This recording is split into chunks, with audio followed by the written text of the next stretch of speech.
दोस्तों आज की वीडियो में हम बात करेंगे बिजनेस में बहुत ही famous book go givers by Bob वॉग के बारे में। लेकिन इससे पहले कि हम ये स्टार्ट करें, अगर आपने ये चैनल अभी तक सब्सक्राइब नहीं किया है तो जल्दी से सब्सक्राइब कर लें, क्योंकि हर हफ्ते हम ऐसे ही आपके लिए नॉलेजेबल और इंटरेस्टिंग वीडियो लाते रहेंगे। चलिए स्टार्ट करते हैं। दोस्तों ये बुक स्टार्ट होती है एक कैरेक्टर जो से, जो कि एक गो गेटर रहा है।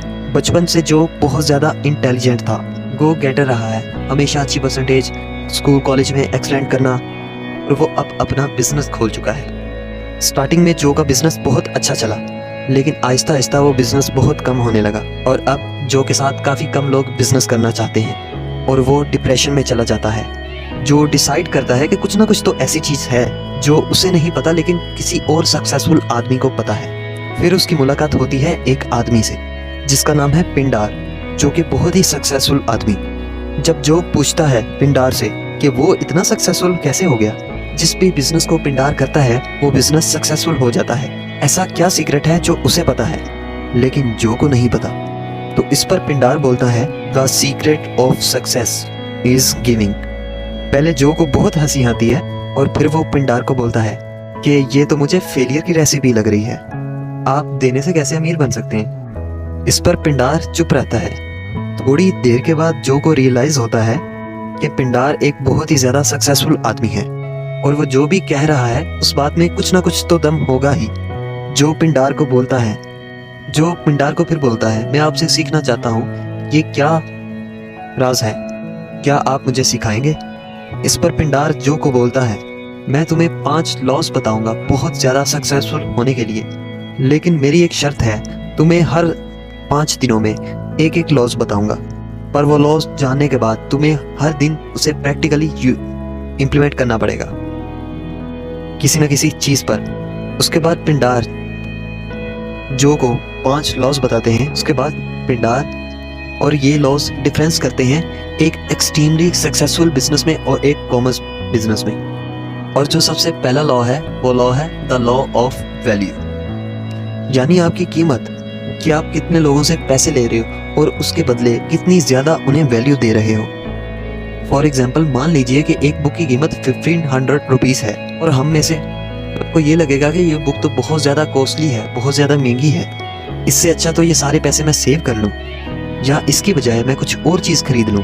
लेकिन अगर वो बुक आपको बहुत ज़्यादा वैल्यू प्रोवाइड करती है, उस बुक का ऑथर अपने लाइफ एक्सपीरियंस शेयर करता है और अपनी बिजनेस स्ट्रेटजी आपको बता देता है, और इसको पढ़ने के बाद और इम्प्लीमेंट करने के बाद अगर आप कल को एक बिजनेस खोल लेते हैं तो शायद उसकी कीमत एक 1500 उस वैल्यू के अकॉर्डिंग बहुत ही ज़्यादा सस्ती है और वो ऑथर एक गो गिवर है।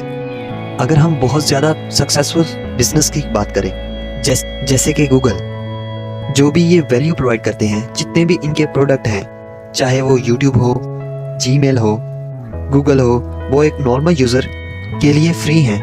ऑब्वियसली ये अपना मैक्सिमम रेवेन्यू जनरेट करते हैं एडवर्टाइजमेंट से। लेकिन अगर 30 मिनट्स की वीडियो में 30 सेकंड की एडवर्टाइजमेंट भी आ जाए तो एक नॉर्मल कंज्यूमर को कोई प्रॉब्लम नहीं होगी, क्योंकि जो 30 मिनट्स हैं उससे फ्री में जो वैल्यू मिल रही है वो बहुत ज़्यादा है एज कम्पेयर टू 30 सेकेंड्स की एड जो उसे देखनी पड़ेगी। और ऐसे ही बाकी जितने भी सक्सेसफुल बिजनेसेस हैं वो बहुत बड़े गो गिवर्स हैं, चाहे फिर आप बिल गेट्स की बात करें या फिर एप्पल की, ये कहीं ना कहीं बहुत ज़्यादा वैल्यू प्रोवाइड करते हैं एज कम्पेयर टू ये जितनी पेमेंट लेते हैं अपने कंज्यूमर से, अपने कस्टमर से। नेक्स्ट लॉ आता है द लॉ ऑफ कंपनसेशन, यानी आपका बिजनेस टोटल कितने पैसे कमाएगा ये डिपेंड करता है कि आप कितने ज़्यादा लोगों को सर्व करते हैं, उन्हें वैल्यू प्रोवाइड करते हैं और कितनी ज़्यादा वैल्यू प्रोवाइड करते हैं। अगर हम दोबारा से उस बुक का एग्जाम्पल लें और वो मान लें कि वो बुक आपने लिखी है, अगर आपने जनरली कोई बहुत अच्छी बुक लिखी है लेकिन वो बुक बहुत कम लोगों की लाइफ चेंज कर पा रही है, यानी बहुत कम लोगों के काम आ पा रही है,